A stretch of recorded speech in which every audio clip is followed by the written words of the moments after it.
भावाची मुलगी हक्काची सून. तुझं तोंड बघितलंस का आरशात? ते शब्द मी मनाला लावून घ्यायला, रोहिणी म्हणाली. रोहिणीचे शब्द ऐकून मयूरचा चेहरा उतरला. तो तिथून पटकन त्याच्या रूममध्ये निघून गेला. इकडे काही आवाज येत नाही बघून रोहिणीने मागे पाहिले तर तो दिसला नाही. अरे देवा, चिडला वाटतं. असंच करतो हा, कधीच पूर्ण ऐकून घेत नाही, रोहिणी मनातल्या मनात बोलली. जाऊ दे, उद्या बोलू. मग रोहिणी पण झोपायला निघून गेली. दुसऱ्या दिवशी ते सगळे सकाळी लवकरच उठले. सकाळच्या आवरायच्या गडबडीत रोहिणीला मयूरसोबत बोलताच आले नाही. मयूरनेही तिच्याकडे काही बघितले नाही. ते सगळे निघताना हिरमुसलेली रोहिणी मयूरला काही दिसली नाही. वर्तमान काळ. तेव्हापासून त्याने रोहिणीचा विषय सोडला होता. इतर मुली बघताना पण तो त्या मुलीची तुलना नकळतपणे रोहिणीसोबतच करत होता. म्हणून तो बाकीच्या मुलींना नकारच देत होता. आज मावशीसोबत बोलताना त्याला रोहिणीची प्रचंड आठवण येत होती. पण तिचे शब्द आठवले की रागही यायचा. रंगाने सावळा होता ना तो, म्हणून तिचे ते शब्द त्याला जास्त टोचले होते. दुसऱ्या दिवशी सगळे नाश्त्याच्या टेबलवर जमले. मयूरची आई तिची बॅग घेऊन आलेली होती. मयूरची आई गावाला जाणार होती हे मयूरला माहीतच नसल्याने त्याने विचारले, आई, कुठे बाहेर चालली आहेस का?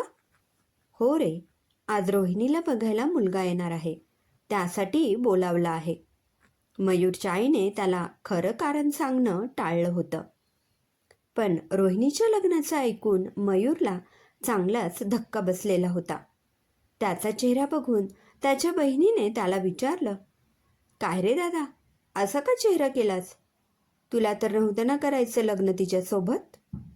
असं काही नाही, असंही तिला माझा चेहरा बघण्यात इंटरेस्ट नाही. मयूर नाराजीत बोलत होता. तिला गोरी मुले आवडतात. तू गेलीस ना की कळेल तुला. त्या मुलाचा गोरा रंग बघून ती लगेच हो बोलेल.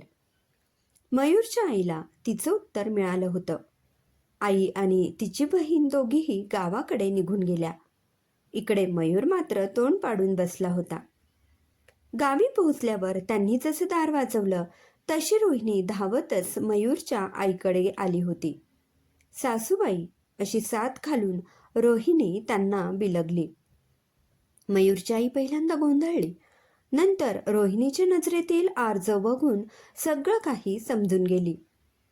बघा ना, तुमच्या सुनेसोबत किती अत्याचार होत आहे.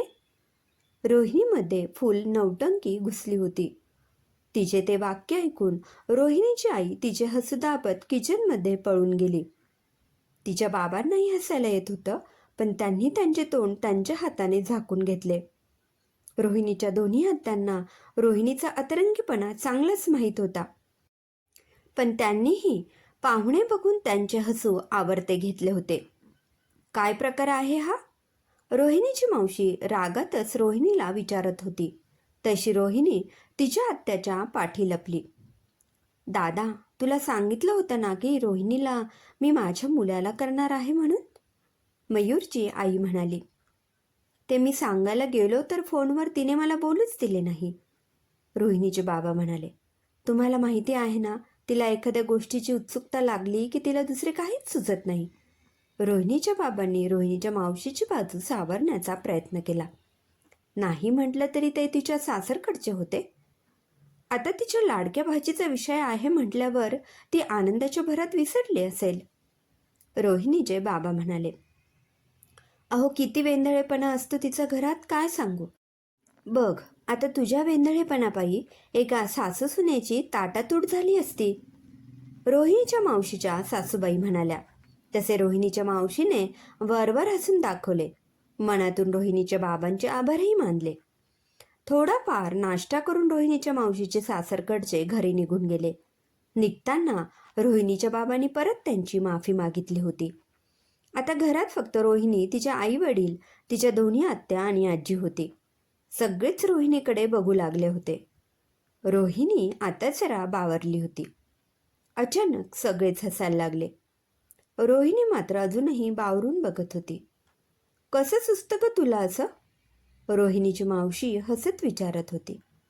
अगं, नव्हतं लग्न करायचं तर तसं सांगायचं ना, उगाच असं नाटक का करत बसलीस, रोहिणीची आई बोलली. ती जरी नाटक करत असली तरी मी खरंच बोलले होते, मयूरच्या आईने बॉम्ब टाकला. काय बोलते आहेस तू? मागे विचारलं तेव्हा नाही बोलली होतीस. रोहिणीचे बाबा म्हणाले. हिलाच विचारा ना. मयूरची आई रोहिणीकडे बघत बोलली. काय बोलली होतीस त्याला? आता थोडीशी गंमत पण सहन होत नाही तुझ्या दिवट्याला. त्याला मी काय करू? रोहिणी बारीक आवाजात बोलली. पण असं रंगावरून कोणाला बोलायचं नाही, एवढं पण समजत नाही का तुला? रोहिणीची आई आता चिडून बोलली. पण मी रंगावरून बोललेच नव्हते. मला तर आवडतो त्याचा चेहरा. रोहिणी भावनेच्या भरात बोलून गेली. अच्छा, आवडतो का त्याचा रंग? रोहिणीची छोटी आत्या.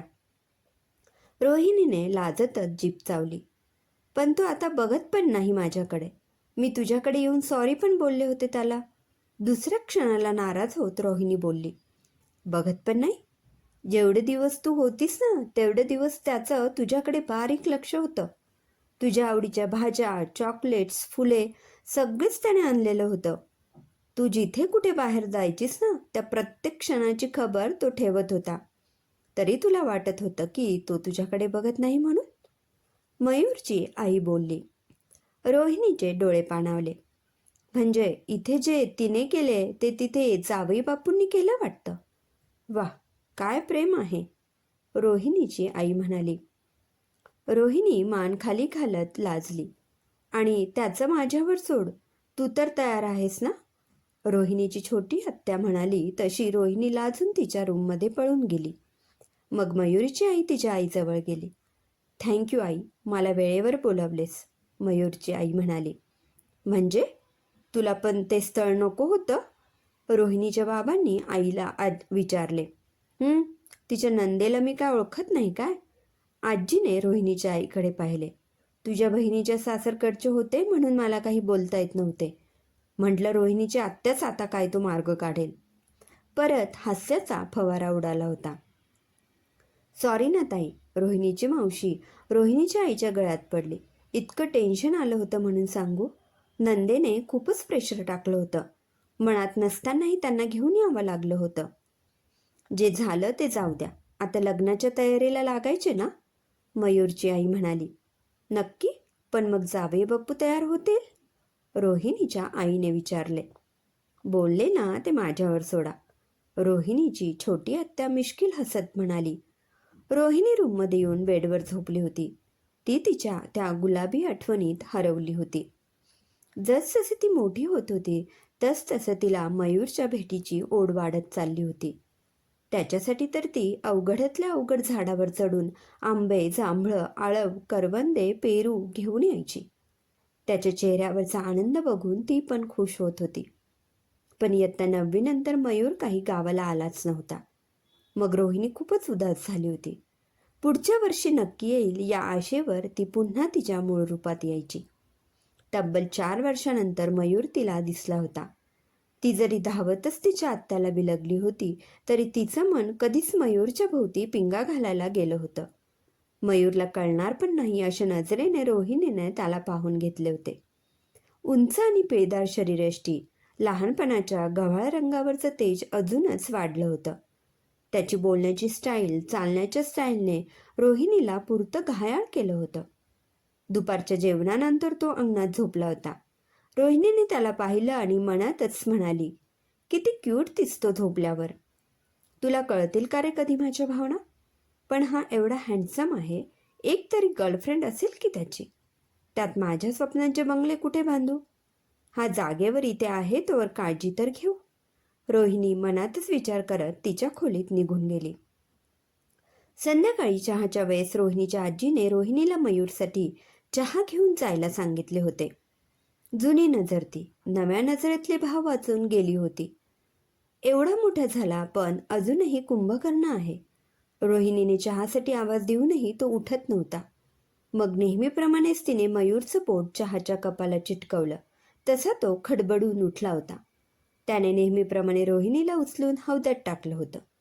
हौदात उभे असताना रोहिणीच्या मनात बरेच तरंग उसळायला लागले होते. लहान नाही रे मी, असं नको बघूस माझ्याकडे. तुझ्यासमोर आता लाज चढते मला. एकदा आवाज दे मला, तुझीच आहे रे मी. सगळं सोडून तुझ्याकडे धावत येईल. रोहिणी मनातच बोलली होती. त्याला जवळ येताना बघून तिची नजर खाली गेली, पण तो फक्त शर्ट देऊन परत त्याच्या जागेवर गेला होता. रोहिणीला वाटलं होती की मयूर काहीतरी बोलेल, पण तो काहीच बोलला नाही म्हणून तिला राग आला होता. ती तिच्या रूममध्ये पळाली. जेवढे दिवस मयूर तिथे होता तितके दिवस रोहिणीने त्याची कुठलीच गैरसोय होऊ दिली नव्हती, पण त्याच्याशी ती बोललीही नव्हती. दुसऱ्या दिवशी तो जाणार म्हणून रोहिणी आदल्या रात्री अंगणात बसून मयूरसोबत कसं बोलावं याचा विचार करत बसली होती.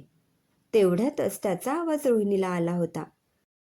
त्याने सॉरी म्हटलं होतं, पण ती तर हौदात टाकल्यामुळे रागवलीच नव्हती. उलट तो तिच्याशी काहीच बोलला नाही म्हणून चिडली होती. मग तिनेही फक्त ओके म्हटलं होतं. पण जेव्हा त्याने त्याच्या आईच्या शब्दांबाबत विचारले तेव्हा त्याच्या शब्दांचा रोग तिला कळला होता. पण थोडीशी गंमत म्हणून तिने त्याला आरशात तोंड बघ असे बोलली होती. त्या आरशात आपली जोडी चांगली दिसेल का रे? मलाही आवडेल तुझ्या आयुष्याची सोबती व्हायला. आत्यानी तर कधीच मला त्यांची सून डिक्लेअर केली आहे रे. फक्त तुझ्या होकाराची वाट बघत होते. आणि आज तू. बोलता बोलता रोहिणी मागे वळली तर तिला मयूर दिसलाच नाही. तू नेहमीच अर्धवट ऐकतोस, आता तर चिडला असशील, रोहिणी मनातच म्हणाली. त्याचा रुसवा काढायला ती त्याच्या आत्याकडे पण गेली होती, पण मयूरचा फुगा फुगलेलाच होता. रोहिणी, अगं किती आवाज दिला तुला? रोहिणीची आई चिडतच तिच्या रूममध्ये आली. तशी रोहिणी भूतकाळातून बाहेर आली. चला चहा प्यायला, रोहिणीची आई सगळ्यांना म्हणाली.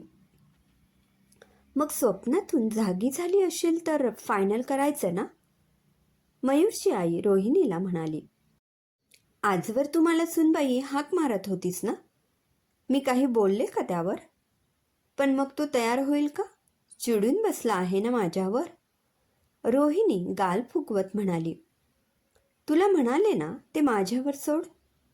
रोहिणीच्या छोट्या आत्याने असे म्हणून मयूरला फोन लावला. तिकडे मयूर आज बेडरूमच्या बाहेरच आला नव्हता. त्याची परिस्थिती बघून त्याचे बाबा आणि बहीण चांगलेच हसत होते. तो आज त्याच्या कामावर पण गेला नव्हता. त्याच्या बहिणीने त्याला जेवायला बोलावले तर तो जेवायला पण गेला नव्हता. बेडवर पडल्या पडल्या तो झोपून गेला. दुपारी त्याचा फोन वाजला तेव्हा त्याला जाग आली. त्याने फोन उचलला. हा मावशी, बोल. पुढचे बोलणे ऐकून मयूरला घाम फुटला.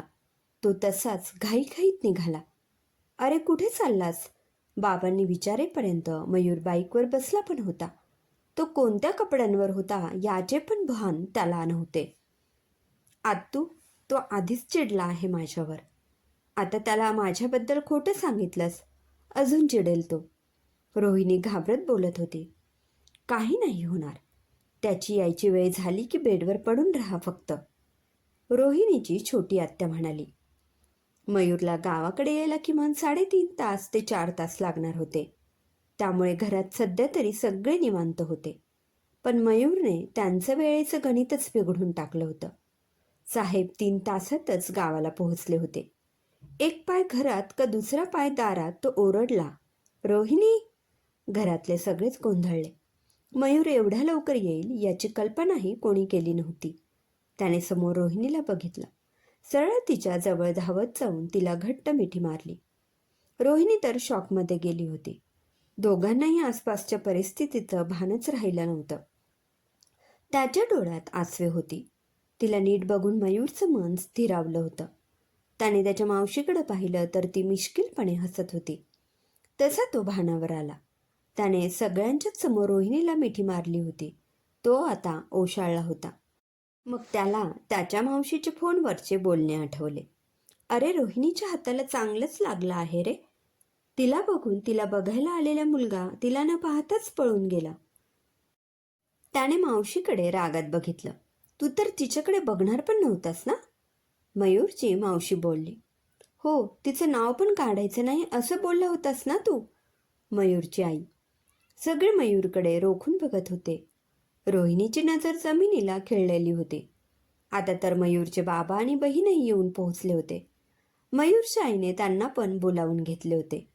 मयूर रागारागात मागच्या अंगणात निघून गेला.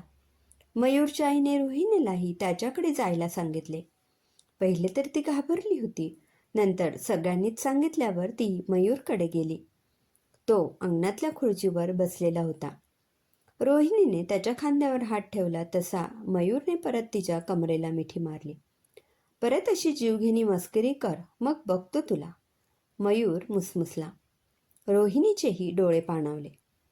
तुमची शपथ, आता नाही करणार. रोहिणीच्या या वाक्याने मयूरने रोहिणीला आनंदाने उचलून घेतले. रोहिणीचे ओठ मयूरच्या कपाळावर टेकले होते. लव्ह यू अहो, रोहिणी प्रेमाने बोलली. लव्ह यू टू बायको, मयूर. सगळ्यांचा एकदम आवाज आला तसं दोघांनीही एकमेकांना पटकन सोडले. गावच्या घरात सगळीच जत्रा जमली होती. मयूरचे चुलत भाऊ जोरजोरात ओरडत होते. तुझी बायकोनंतर आधी ती माझी सून आहे. रोहिणी चल. मयूरची आई रोहिणीला घेऊन जाऊ लागली. पण आई, मयूरला आता तिच्याशी काय बोलू आणि काय नको असं झालं होतं. आता जे काही बोलायचंय ते साखरपुड्यानंतर, मयूरची आई म्हणाली. काही पण म्हणा, दादाने प्रपोज करायला कपडे भारी घातले आहेत. मयूरचा चुलत भाऊ म्हणाला. तेव्हा कुठे मयूरने त्याचे कपडे पाहिले तर तो हाफ पॅन्ट आणि घरातल्या टी शर्टवर गावाला आलेला होता. परत सगळेजण त्याला चिडवायला लागले. साखरपुड्यानंतर दोघांचेही धुमधडाक्यात लग्न लावून दिले गेले. गृहप्रवेशाच्या वेळी रोहिणीने माप ओलांडताच मयूरच्या आईने तिला जवळ घेतले. माझ्या भावाची मुलगी माझी हक्काची सून. मयूरची आई असे बोलल्यावर रोहिणी तिला बिलगली. आधी फक्त गावाला असतानाच तिचे माझ्यापेक्षा जास्त लाड होत होते. आता इथलेही माझे लाड बंद होतील. मयूर दुःखद श्वास सोडत बोलला. हे भगवान, बचा ले तेरे इस गरीब बंदे को. तशी त्याच्या पाठीवर चापट पडली. आला मोठा गरीब. त्याच आईमुळे ही भेटली आहे तुला, हे विसरू नकोस. मयूरचे बाबा बोलले तसे सगळेच हसायला लागले. दोघांनी जोडीने सर्वांचेच आशीर्वाद घेतले आणि त्यांच्या सुखी संसाराला लागले. समाप्त. लेखक महेश गायकवाड. श्रोते हो, कशी वाटली ही कथा कमेंटमध्ये अवश्य कळवा. पुन्हा भेटूया एका नवीन कथेसह. धन्यवाद.